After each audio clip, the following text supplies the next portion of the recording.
Assalamualaikum warahmatullahi wabarakatuh.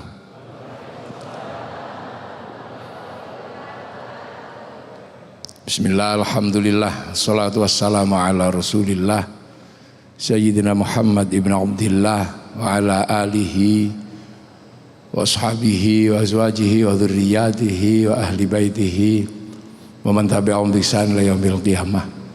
Yang saya hormati dan saya banggakan pendiri Masjid At-Thahir, Bapak Menteri BUMN, Bapak Erick Thohir, dan keluarga besar yang saya hormati, jajaran kementerian yang hadir yang saya hormati, para alim, para ulama, para hadirin yang berbahagia, pemirsa dimanapun berada yang saya hormati. Alhamdulillah kita ini oleh Allah diajarkan untuk 1 bulan berpuasa, menahan hawa nafsu yang paling dasar yang dimiliki oleh manusia.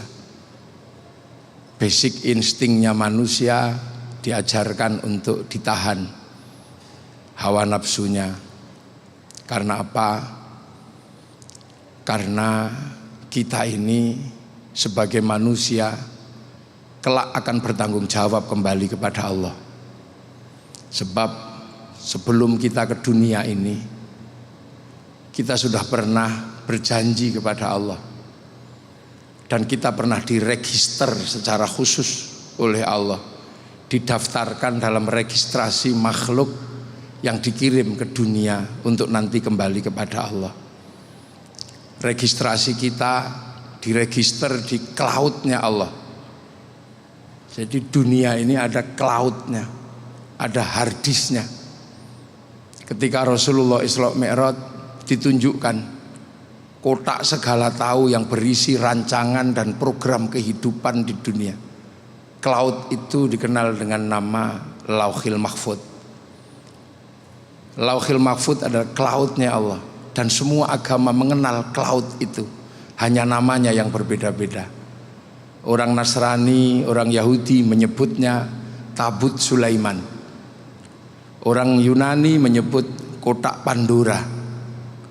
Orang Jepang lebih fleksibel menyebut kotak Doraemon.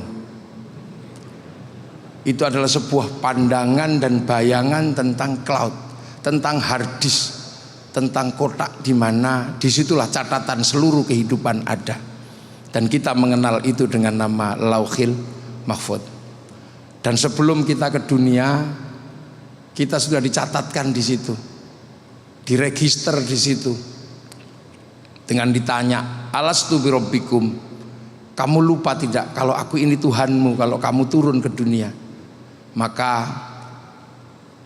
nyawa kita menjawab, ruh kita menjawab, qalu bala syahidna, iya ya Allah, aku akan tetap menjadi saksi bahwa engkau adalah Allah.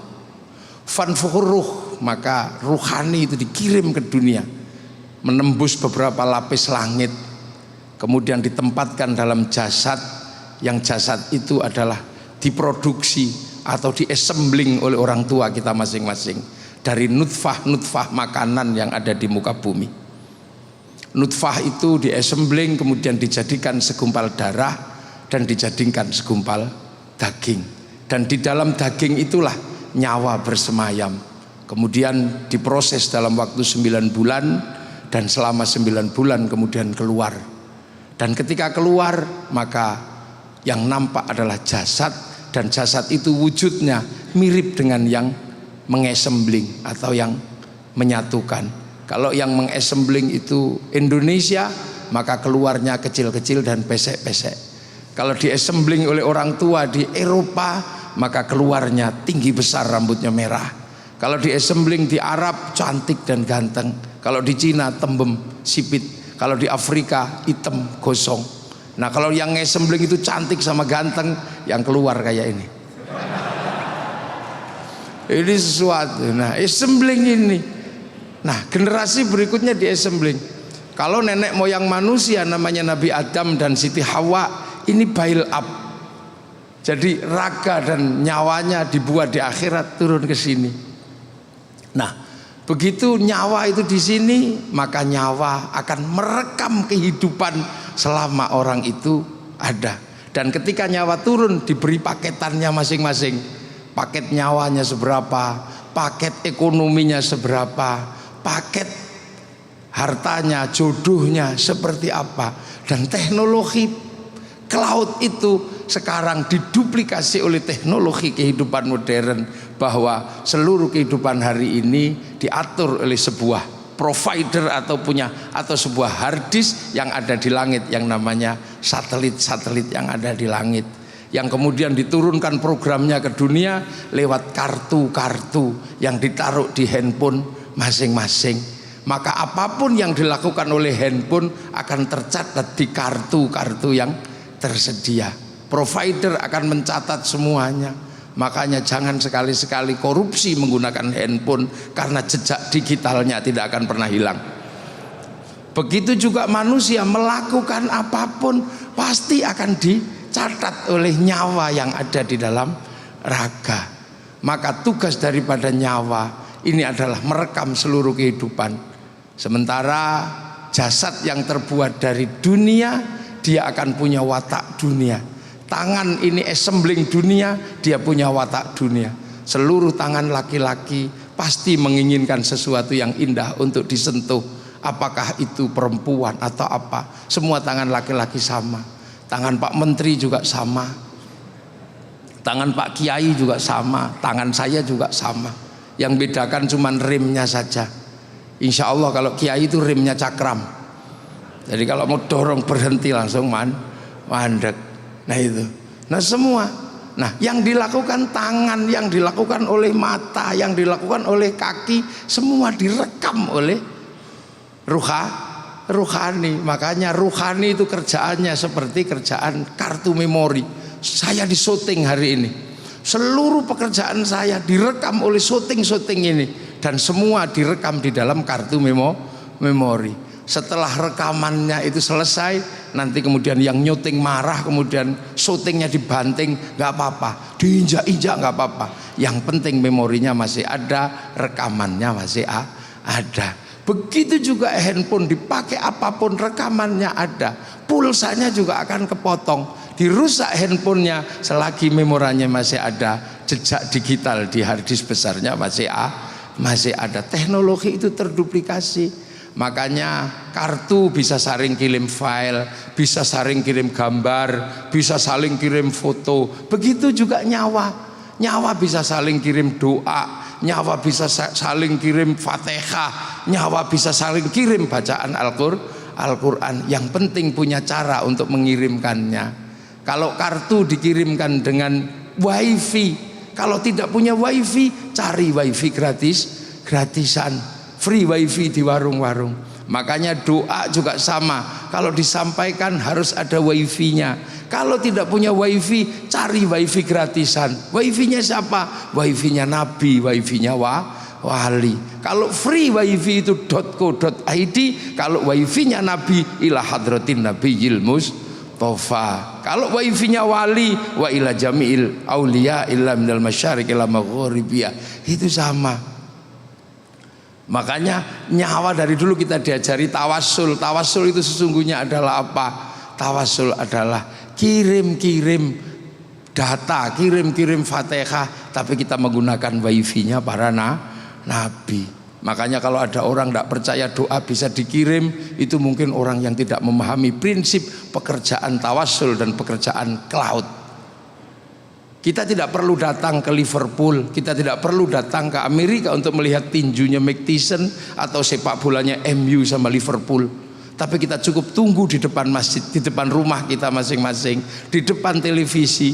Nanti ada yang nyuting di lokasi, oleh sang nyuting dinaikkan ke satelit, kemudian oleh satelit dibagi ke seluruh dunia.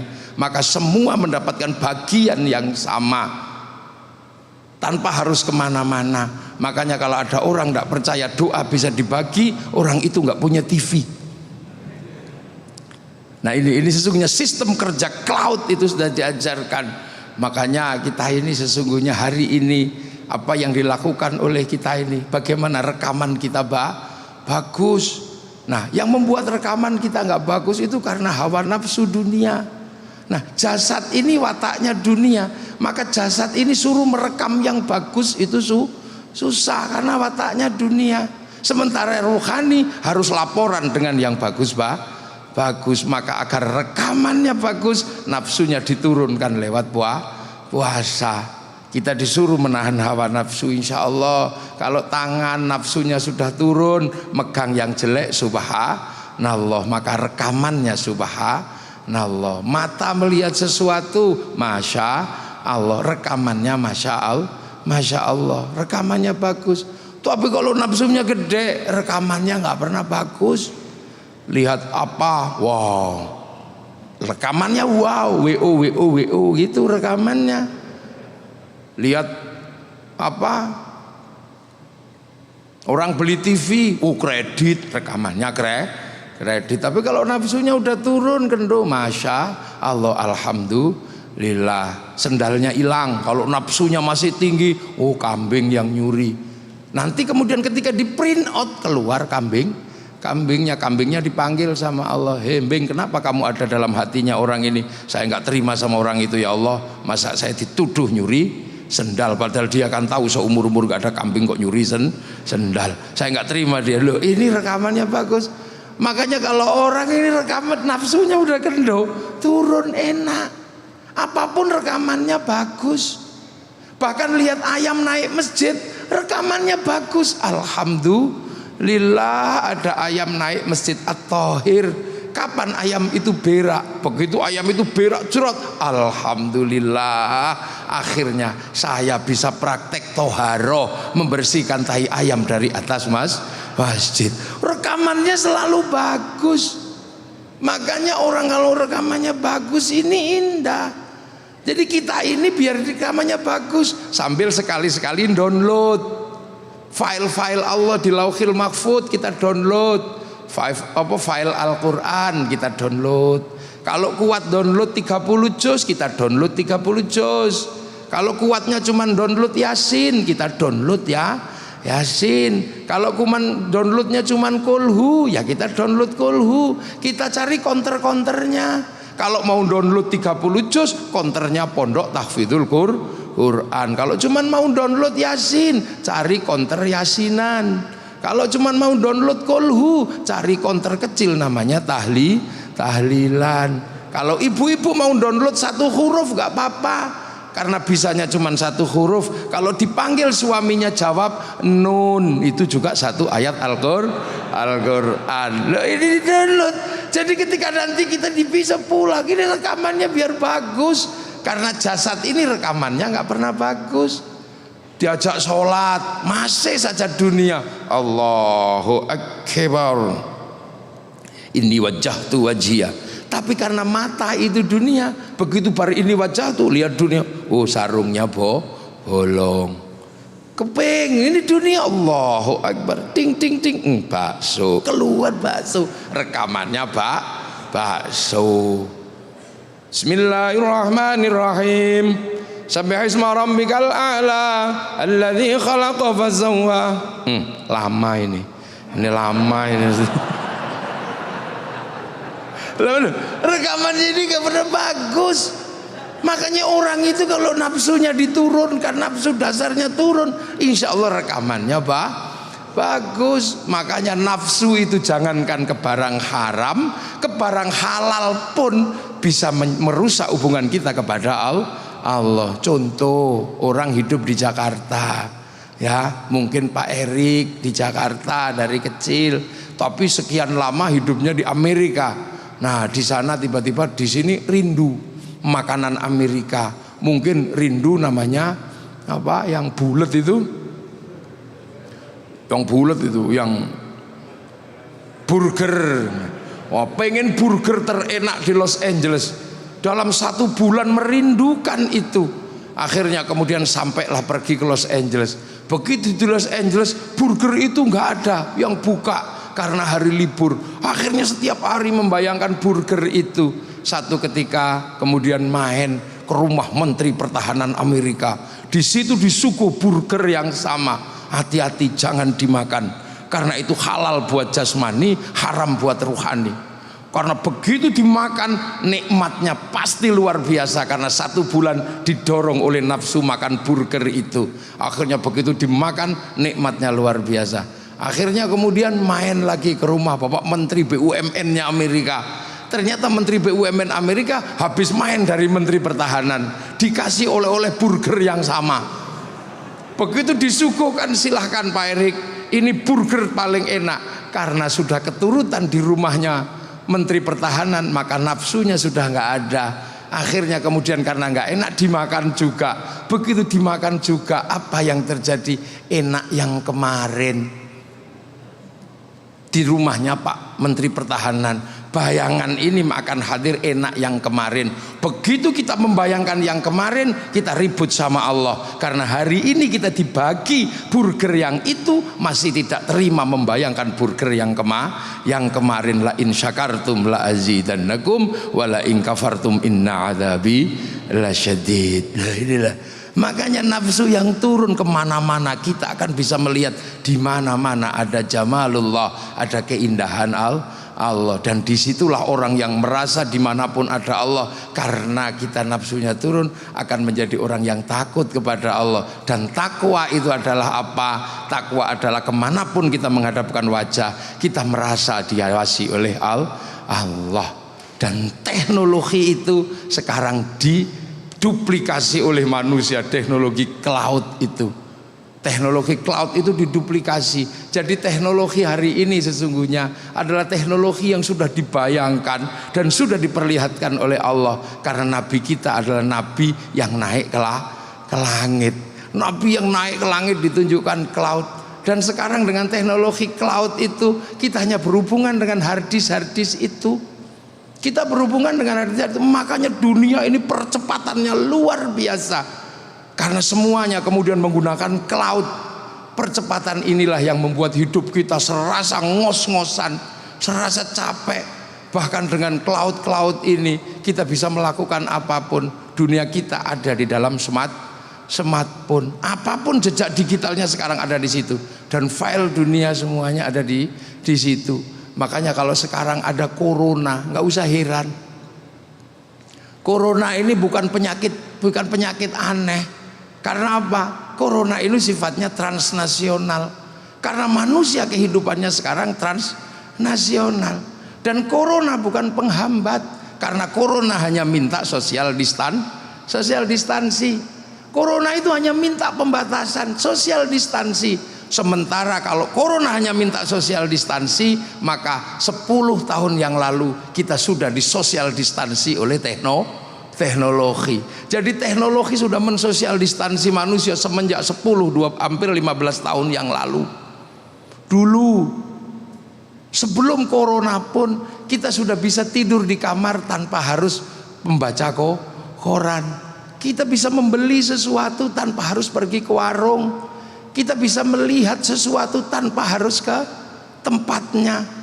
10-20 tahun yang lalu itu nggak bisa, karena teknologi cloud ini belum ada. Sekarang orang ngaji pun tidak harus kemana-mana. Makanya teknologi cloud ini adalah teknologi yang harus hati-hati, karena kita mencari Tuhan juga ada di situ, mencari setan juga ada di situ. Cari jalan menuju Tuhan juga ada, cari jalan menuju setan juga ada. Dan sudah 10 tahun yang lalu. Kalau kita ini kan orang-orang kuno, orang-orang manual, orang-orang yang masih kuno. Dulu kalau kita mau lihat Afrika, kita ini masih nunggu flora dan fauna.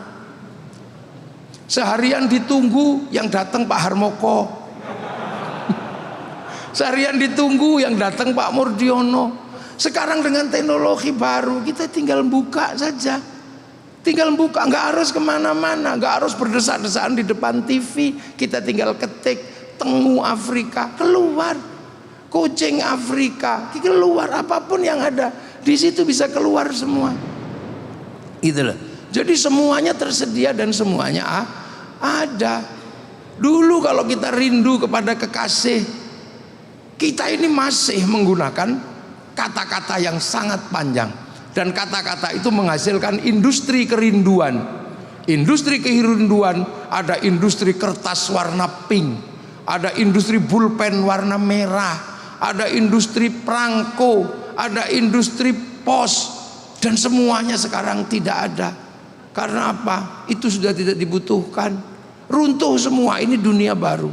Dan itu terjadi sebelum corona. Maka sesungguhnya corona ini bukan sesuatu yang istimewa. Dia penyakit yang terlambat. Dia menakutkan karena menyebabkan kematian, itu aja. Jadi dia bukan problem teknologi, bukan problem apa. Dulu kita rindu tulis surat, untukmu kekasihku, aku sedang merantau dalam pendidikan. Entah kenapa aku malam hari ini merindukanmu. Setiap melihat bayang-bayang sesuatu, aku seperti melihat bayang-bayangmu. Perih kekasihku, seperti kata penyair, kau tusuk di sana, berdarah di sini. Itu dulu. Tapi aku yakin kau pun merindukanku. Karena angin yang berbisik malam hari ini membisikkan bahwa kau dan aku sedang duduk di bawah sinar rembulan yang sama. Nah, ini terus ditulis, masukin amplop, terus perangko diambil, didilat, templek ke. Nah, itu sekarang hilang. Makanya kebanggaan Pak Pos juga hilang, apa industrinya hilang semua. Kalau kita rindu tinggal gitu dikirim gitu aja. Cukup di bawahnya ada tulisan kalimat pendek. Dulu kalimat terakhirnya adalah 4 kali 4 16. Sempat dan tidak sempat harus dibalas. Sekarang tulisannya MH gitu. Mah itu aja tulisannya. Ini dunia baru dan semuanya runtuh. Makanya ini dunia baru dan semua harus disongsong ini. Dulu wartawan di mana-mana ada. Sekarang wartawan media cetak sudah mulai tidak ada. Kursusan berhenti. Ini adalah dunia baru dan itu terjadi sebelum ada corona. Maka sesungguhnya kita semua sedang dihadapkan pada sebuah dunia yang sama sekali baru, dunia yang kita tidak akan bisa mengendalikan kalau kita tidak belajar bagaimana memahami dunia yang baru. Inilah kehidupan sekarang. Uang digital, kalimat digital. Dulu buku-buku yang ditulis untuk anak-anak kita, kandel alus, sekarang tidak ada karena semua nulisnya pakai keypad. Dan semuanya transnasional,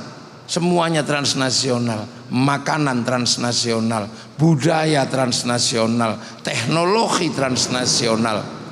Bahkan penyakit sekarang sudah berubah menjadi penyakit transnasional. Itu hal yang wajar dan hal yang biasa.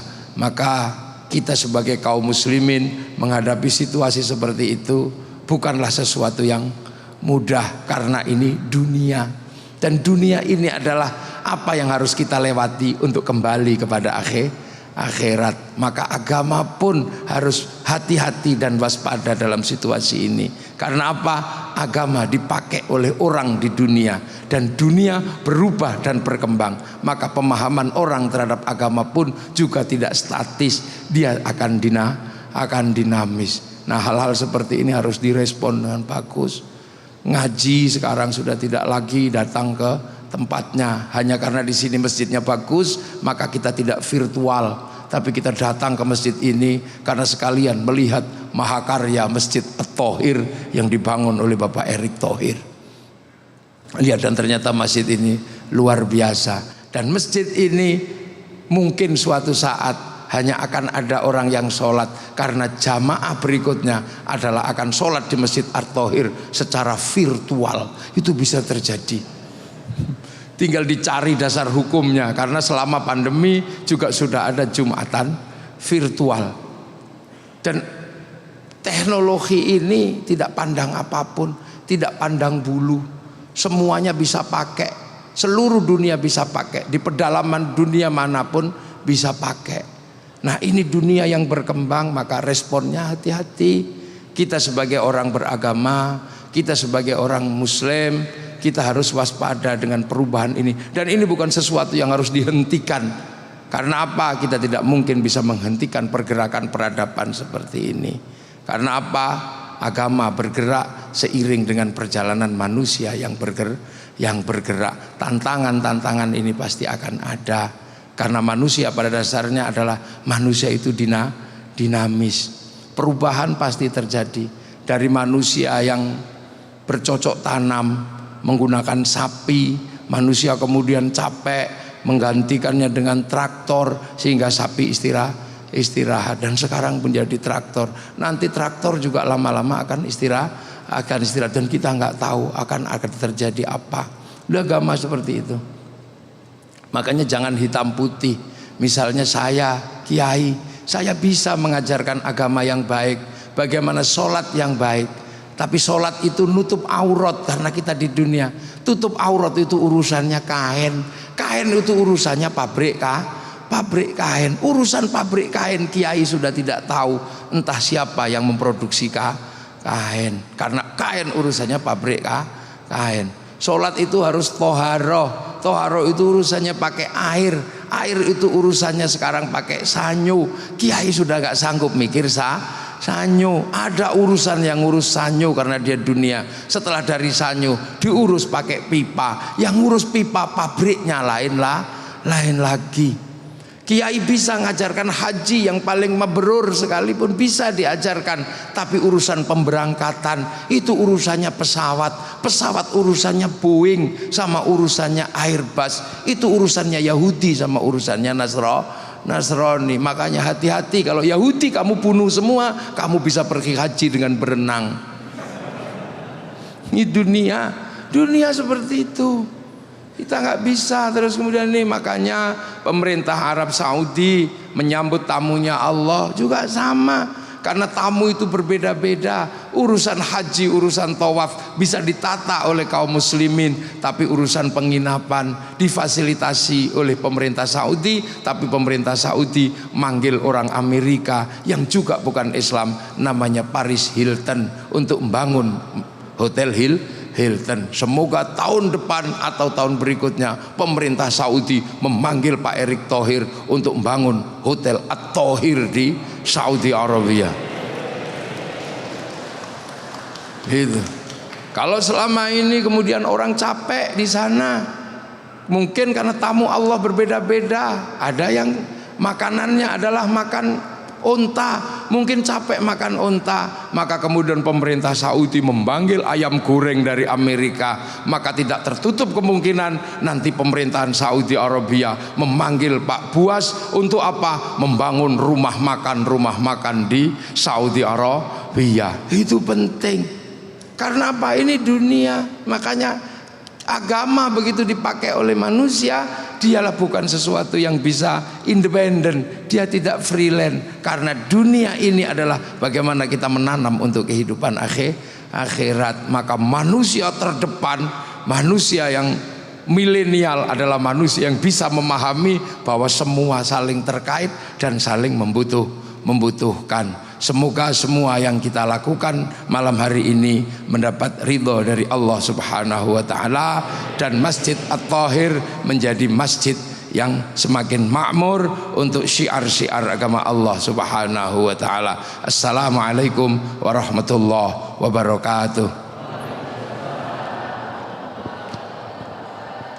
Alhamdulillahirrabbilalamin, telah kita dengarkan nasihat dari Gus Muwafiq.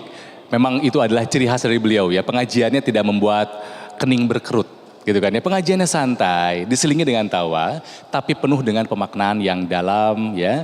Dan saya kira semua sudah mendapatkan pencerahan dari apa yang disampaikan oleh Gus Muwafiq.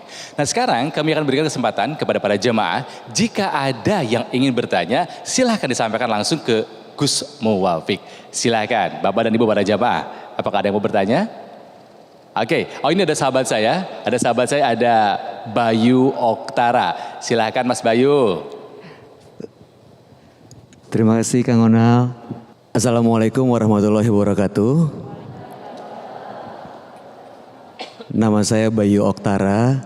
Izin bertanya Gus, dari tausiah yang disampaikan kan kita dapat gambaran manusia itu sebenarnya tempatnya salah dan hilaf ya Gus. Dengan segala keterbatasan dan kelemahannya, kadang-kadang tuh emang kita sulit untuk mendapatkan rasa qanaah atau rasa puas, rasa kecukupan gitu Gus. Jadinya kita insecure, pengen dapat apa yang orang punya. Nah tapi kan seperti Gus tadi sampaikan, kita harus bersyukur. La in syakartum la azidanakum. Nah bagaimana caranya mengubah itu tuh Gus? Dari insecure menjadi bersyukur. Mohon tipsnya Gus. Assalamualaikum warahmatullahi wabarakatuh. Jadi Mas Bayu Oktara ya, bagaimana melahirkan rasa syukur. Cara paling gampang itu adalah lihat yang di bawah kita. Jangan melihat yang di atas kita.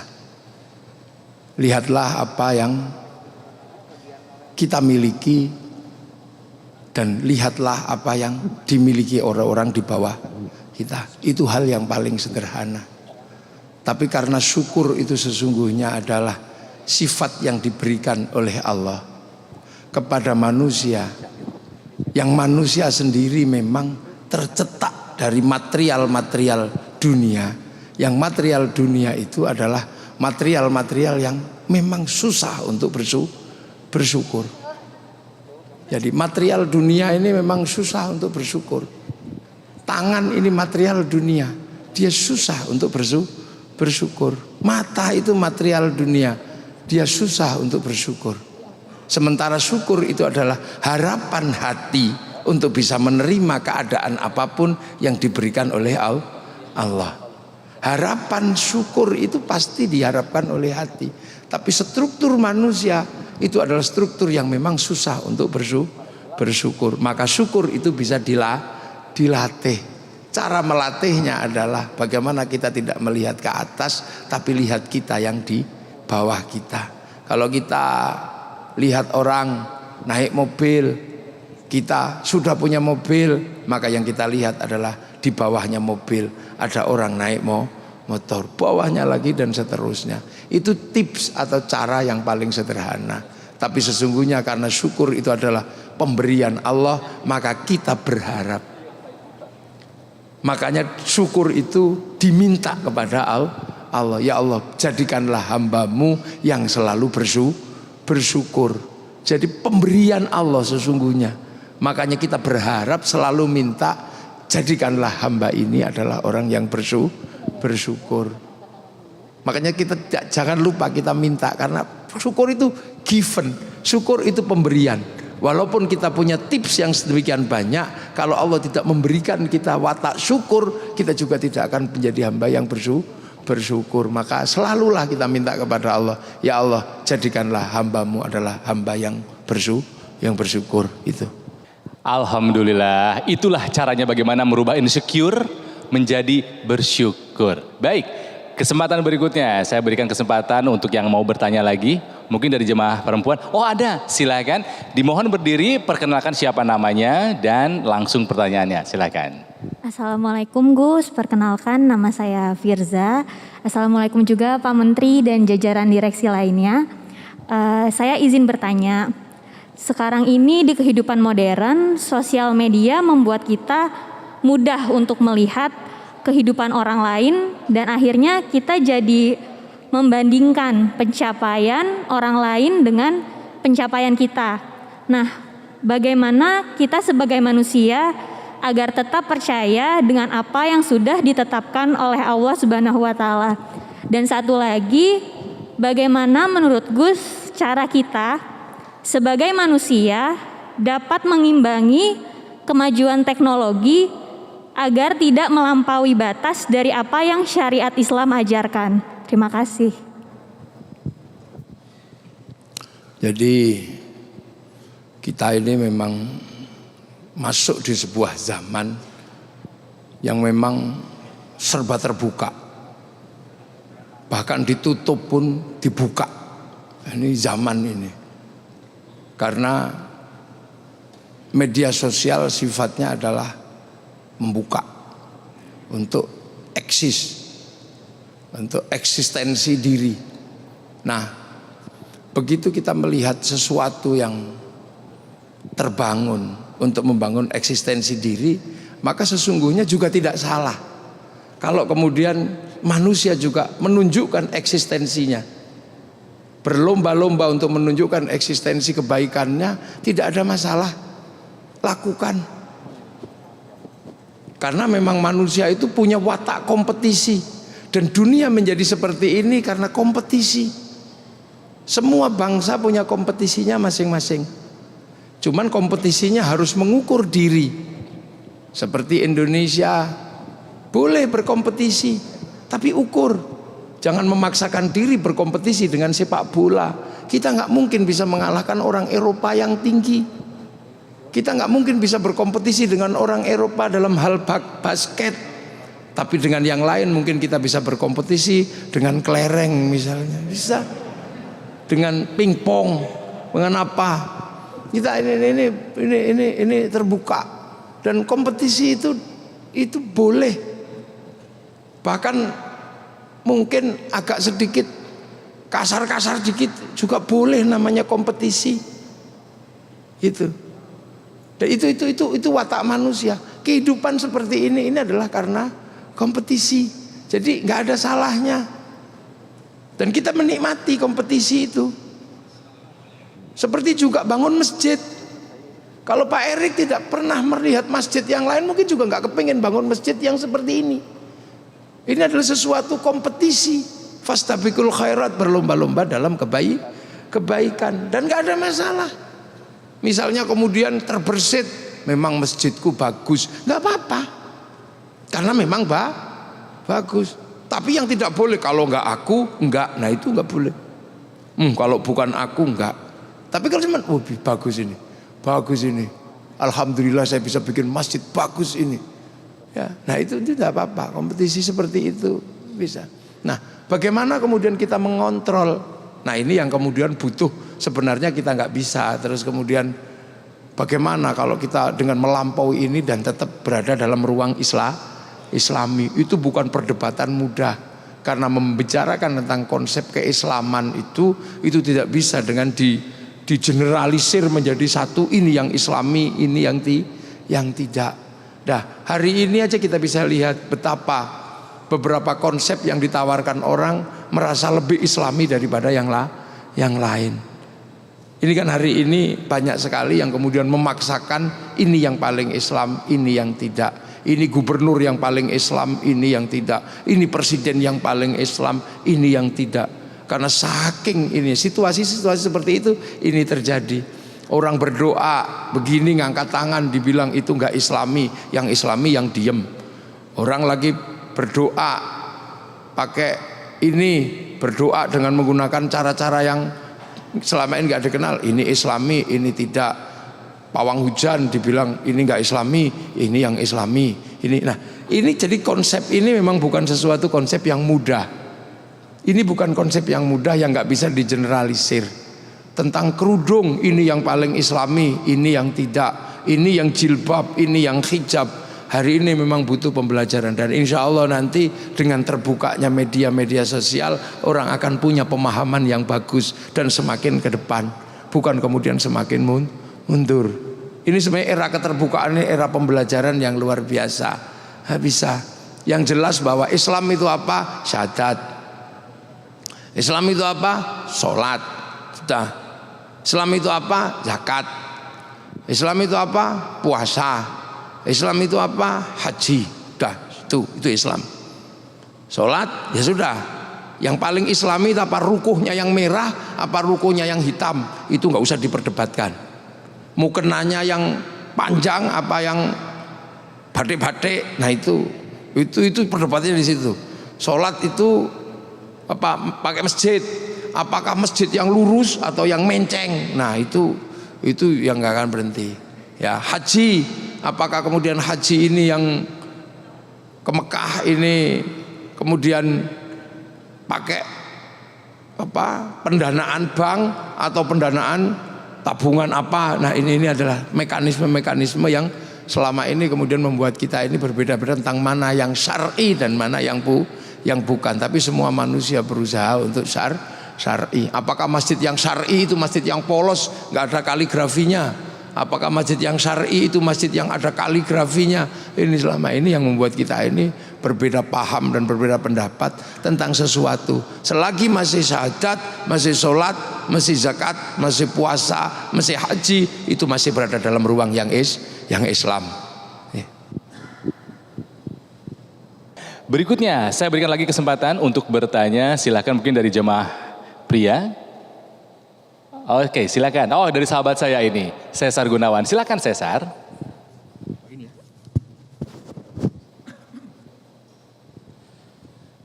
Assalamualaikum Gus. Selamat malam Pak Erik. Salam sehat untuk kita semua. Saya Cesar Gunawan. Yang ingin saya tanyakan ke Gus adalah senada dengan apa yang baru saja disampaikan oleh teman kita, yaitu tentang sesuatu yang begitu dekat dan sangat mudah kita dapat, yaitu informasi. Informasi tapi yang ada di media sosial, Gus. Bagaimana cara kita bisa membuat filter atau saringan akan informasi yang begitu mudah, terutama tentang ajaran agama. Karena jujur saya pribadi, kalau suruh mengiyakan kadang bimbang, kadang dilema harus ngikutin ajaran A, informasi B, atau bagaimana. Kurang lebih seperti itu Gus. Terima kasih, matur nuwun. Jadi sebenarnya agama dari dulu itu disampaikan oleh orang-orang yang punya otoritas. Hukum-hukum juga disampaikan oleh orang-orang yang punya otoritas, yaitu para ulama yang oleh orang Indonesia disebut sebagai kiai atau ustadz. Kemudian belajarlah dari situ. Belajarlah dari situ. Kemudian terkait dengan hukum-hukum ada otoritasnya. Ada yang punya otoritas. Nah, sekarang ini kemudian ada yang menganggap bahwa TikTok itu sumber hukum. Nah, ini yang masalah. Jadi di Indonesia itu ada otoritas-otoritas yang memang bisa dijadikan landasan. Kalau mau belajar, belajarlah kepada orang yang alim atau belajar langsung kepada seorang guru. Kalau mau terkait hukum, ada otoritas-otoritas atau lembaga-lembaga yang memang menangani hukum. Ada departemen agama, urusan pernikahan ada di departemen agama. Di paling rendah ada kantor urusan agama. Makanya kalau urusan pernikahan, datanglah ke kantor urusan agama. Maka seandainya kiai memberikan hukum, sesungguhnya kiai terkait dengan hukum pernikahan, kiai tidak punya otoritas. Akan tetapi boleh ditanya, tapi yang bisa memberikan otoritas adalah kantor urusan agama. Nah, sekarang ini dengan era medsos, orang tidak bisa membedakan mana yang punya otoritas pembelajaran, mana yang punya otoritas hukum. Sehingga kadang TikTok menjadi sumber hukum. Ini yang kadang TikTok menjadi sumber hukum. Saya tanya kemarin, kamu kok begitu? Kiai belajar dari TikTok. Ya, nah makanya ini, tapi ini sesuatu yang tidak bisa dihindari. Sebagai sebuah informasi itu boleh kita pakai, tapi lihat dulu otoritasnya. Apakah orang ini punya otoritas dalam artian dia bagian dari struktur besar atau tidak? Mungkin dia bagian dari Muhammadiyah, dia bagian dari Nahdlatul Ulama. Yang susah sekarang itu bukan bagian dari organisasi yang punya otoritas, tapi berada di media sosial secara freelance. Nah, yang freelance ini yang bikin masalah sering. Suka bikin hukum, ini haram, ini. Kalau kiai misalnya bikin hukum apakah rokok itu halal apa haram, kiai mikir. Karena kiai punya umat, santrinya di kampung-kampung masih nanam tembakau. Tapi sekarang banyak sekali yang freelance, umatnya subscribe. Dan umatnya like, dia jadi nggak punya tanggung jawab keumatan. Cuman karena ini mudah sebagai sebuah informasi. Makanya tadi saya sampaikan sama Pak Erik juga. Saya ini mungkin bisa belajar ilmu kedokteran. Saya bisa. Saya akan baca ilmu kedokteran dalam waktu 2 malam. Saya akan bisa. Dan mungkin saya masuk ruang ujian saya juga akan bisa jawab. Tapi ketika saya masuk ruang bedah, mati semua tak bedah. Situasinya itu kadang sekarang seperti itu. Banyak sekali kemudian karena medsos ini terbuka, tiba-tiba ada yang mendadak ustadz. Ada yang mendadak ustadz, tiba-tiba membicarakan sesuatu yang sesuatu itu sebenarnya sudah dibicarakan oleh ulama-ulama dahulu, tapi di-recycling. Biasa, karena recycling ini sebuah produk ya, dipaksakan masuk. Nah, agar pasar bisa menerima produk recycling, biasanya pasarnya dibikin ahistoris. Nah, inilah ciri-ciri black market. Nah, sekarang ini ada konsep besar black market religion, pasar gelap agama ada. Makanya hati-hati, lihat dulu ini di medsos ini, ini orang NU, ini orang Muhammadiyah, Oh ini orang MTA, oh ini orang LDII. Tapi hati-hati zaman kalau audisi itu tidak ada hubungan dengan siapapun. Oh berarti ini Ustadz freelance. Udah. Itu banyak. Nah itu yang kadang kemudian bikin hukum sesuka-sukanya, bikin ini, yang bikin pusing sampean itu nanti. Itu makanya gitulah. Kalau saya ini kebetulan jelek-jelek gini salah satu Surya NO. Jadi saya punya tanggung jawab keumatan. Jadi nggak bisa. Rokok haram gitulah, terus gimana nanti yang nanam tembakau ini padahal hukum rokok tidak ada, misalnya nggak ada dasarnya. BUMN salah satunya kan rokok juga nggak ada. Nah inilah, jadi medsos ini memang diisi semua. Ada yang tiba-tiba kemudian menjadi juru apa di situ, yang memang tidak punya tanggung jawab apa-apa, mengisi media sosial gitu saja. Makanya banyak sekali kemudian ada ustadz ketika ditanya sumbernya dari mana, dari Google. Nah ya itu ya masalah. Iya, karena Google itu ditanya baik ya jawab, ditanya jelek ya jawab. Sampai nanya Google tentang arah masjid ya dijawab, arah lokasi perjudian juga dijawab dia. Sampai googling apa saja dijawab di situ. Jadi dia ini Syekhul Googli ini bisa menjawab apa saja. Nah itu hati-hati sampean, makanya tanya. Oh ketika saya ada di YouTube itu, saya punya tanggung jawab keumatan. Dan itu bagian dari pengajian-pengajian yang banyak bersama masyarakat itulah. Nah ini situasi ini yang, nah pasti nanti lama-lama juga akan tersaring kok. Wong ini situasi yang biasa. Jadi nanti kemudian lama-lama orang akan cerdas bermedsos. Ini kan belum 10 tahun tuh. Paling baru 5 tahun lah kenceng-kencengnya ini. Nanti lama-lama juga akan indah kok. Medsos akan indah pada akhirnya. Ya, terus. Saya akan kembali berikan kesempatan buat yang mau bertanya mungkin dari jemaah perempuan ada. Oh ada di depan saya. Silakan Mbak sebutkan nama, berdiri, lalu langsung ajukan pertanyaannya. Bismillah. Mohon izin. Assalamualaikum warahmatullahi wabarakatuh. Waalaikumsalam. Mohon izin bertanya Gus. Gus, ada hadis Rasulullah yang berbunyi, sampaikanlah walau hanya 1 ayat, atau sampaikanlah walau pahit didengar. Cuma kadang ketika kita mau menasehati, atau memberikan pendapat ke orang lain, tapi kitanya juga belum baik. Bolehkah Gus? Lalu bagaimana cara menyampaikan nasihat itu agar orang lain tidak tersinggung? Terima kasih, kurang lebih mohon maaf. Assalamualaikum warahmatullahi wabarakatuh. Ini sesuatu yang memang sangat indah. Balighu anni walau ayat, sampaikanlah sesuatu dariku ini walaupun 1 ayat lah. Kalau masih punya 1 ya jangan disampaikan dulu, pakai sendiri dulu aja. Orang baru punya 1 ya pakai sendiri dulu aja. Jangan keburu-keburu disampaikan nanti habis.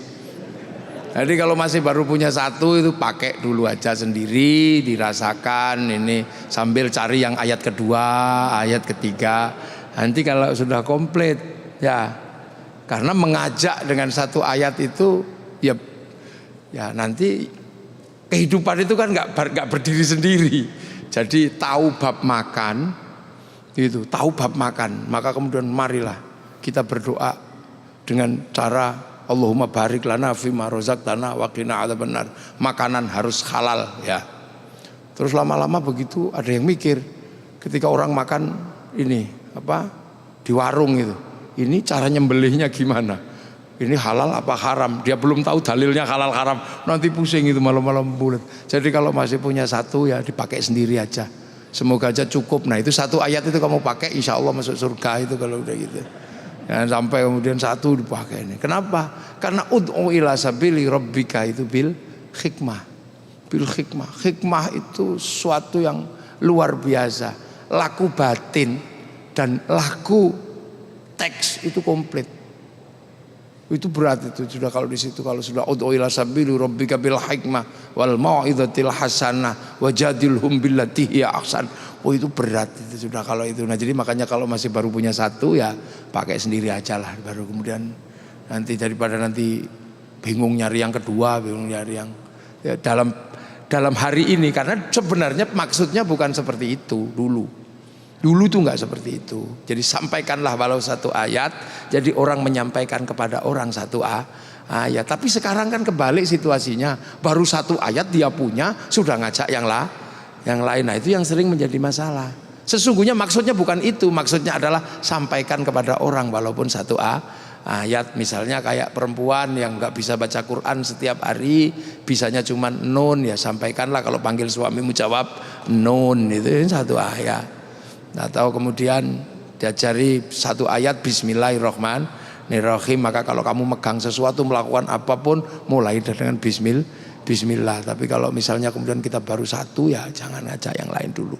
Ya gitu Mbak ya. Turun. Itulah jawaban dari Gus Muwafiq terkait pertanyaan yang tadi disampaikan. Saya masih akan berikan 1 lagi kesempatan buat yang mau bertanya. Mungkin dari jemaah laki-laki. Silahkan. Oh ini ada sahabat saya juga, Kemal Mohtar. Silahkan Kemal. Assalamualaikum warahmatullahi wabarakatuh. Selamat malam Gus, selamat malam Pak Erick Thohir. Pertanyaan saya mengenai sedekah Gus. Jadi yang saya tahu selama saya hidup dan saya banyak dikasih tahu oleh orang lain dan termasuk orang tua saya adalah ketika kita bersedekah, kita boleh mengharapkan sesuatu berlipat ganda. Tapi akhir-akhir ini balik lagi di sosial media, saya menemukan banyak kalimat yang katanya kita tidak boleh mengharapkan sesuatu dari perbuatan baik atau sedekah yang kita lakukan. Nah, saya pengen tahu pendapat dari Gus bagaimana. Terima kasih. Assalamualaikum warahmatullahi wabarakatuh. Alam. Jadi bersedekah itu adalah memberikan sesuatu. Wa mimma razaqnahum yunfiqun. Jadi dari apa yang kita memiliki ini kita infakkan. Nah, ketika infak itu memang ada yang namanya tanggung jawab. Nah, yang namanya tanggung jawab itu zakat. Ya sudah, zakat ini tanggung jawab kita keluarkan. Nah, ada yang namanya sedekah itu bukan sesuatu yang wajib. Nah, sesuatu yang tidak wajib itulah yang kemudian orang kadang dari situ pengen mendapatkan kelipatannya. Boleh apa tidak? Ya boleh aja, wong berharapnya kepada Allah. Kepada Allah itu apa yang nggak boleh sih? Boleh aja semua. Sampean mengharapkan kirim surat terus habis itu diterima punya istri cantik, itu kan juga berharap.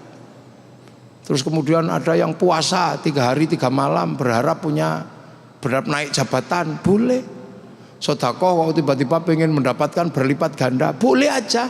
Tapi jangan paksa Allah, itu aja. Urusan dikasih apa tidak itu urusannya Allah. Kalau manusia boleh aja berharap, apa aja boleh kok. Wong nggak modal aja berharap itu boleh. Cuman gini berharap, ya Allah, aku minta ya Allah istri yang cantik, boleh, nggak modal, cuman modal ngangkat tangan aja kok itu. Apalagi yang mengeluarkan harta boleh. Cuman jangan paksa Allah. Jangan kamu kira dengan kamu melakukan itu kamu paksa Allah untuk nuruti kamu, jangan. Memang yang Allah itu kamu apa? Allah. Itu jadi doa itu boleh aja, apa aja boleh. Berharap kepada Allah itu boleh. Tapi kembalikan bahwa terserah Allah mau kasih iya atau tidak. Karena apa? Jangan bergantung kepada amal kita untuk memaksa Allah, bahwa amal itu ya kewajiban kita aja. Sedekah itu adalah hal yang harus dilakukan oleh orang yang punya uang. Ibadah itu dilakukan oleh seorang hamba. Makanya dalam satu kitab hikam yang pertama kali dijelaskan, min alamatil i'timadi alal amal nuqsanur raja'i 'inda wujudiz zalal. Jadi orang yang terlalu banyak bergantung kepada amalnya, itu adalah tanda-tanda orang itu akan berkurang pengharapannya kepada Allah. Dia lebih bergantung kepada amalnya bukan kepada Allahnya. Nah itu makanya ada orang terus kemudian memaksa dengan amal seolah-olah dia akan bisa memaksa Allah. Akhirnya dengan amal dia merasa bisa masuk surga. Akhirnya bahwa surga itu ditentukan oleh amal. Padahal surga itu ditentukan terserah Allah. Ini cara-cara dasar berpikir seperti ini. Dan itu ada di dalam tradisi pesantren, diajari ngaji kitab namanya kitab hikam. Kitab hikam itu yang nulis Ibnu Athaillah As-Sakandari. Itu ada. Jadi nggak apa-apa, boleh aja. Boleh, tapi jangan paksa Allah gitu aja. Gitu. Jangan paksa Allah. Jadi Allah, enggak ya Allah kalau enggak ini awas gitu, jangan. Nah, sekarang itu kan. Makanya kalau mau sedikit agak serius bareng-bareng, jadi jangan sendirian.